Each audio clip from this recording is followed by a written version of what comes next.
Jeshi la polisi mkoa wa Mbeya linawashikilia watuhumiwa wanne ambao ni Wilfred Komba miaka 24. Huyu ni mwanachuo wa mwaka wa kwanza katika chuo kikuu cha Iringa. Mwingine ni Leonard Shamba maarufu Paulo miaka 21, mkazi wa Tarime mkoa wa Mara. Mwingine ni James Mwakarebera miaka 26, huyu ni mkazi wa Ngonga wilaya ya Kyela. Na wa mwisho ni Joseph Mkwara maarufu Akili, huyu ana umri wa miaka 26, huyu ni mkazi pia wa Kyela.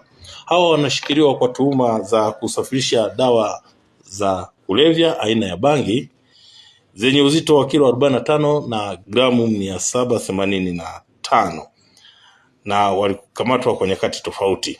Watuhumiwa walikamatwa wakiwa na dawa hizo za kulevya zikiwa kwenye mabegi matatu na mifuko miwili ya sandarusi, wakisafirisha kwenye mabasi ya abiria yanayotoka Mbeya kuelekea Dar es Salaam. Uchunguzi wa awali umebaini kuwa waliingiza dawa hizi katika mkoa wetu wa Mbeya kutokea nchi jirani.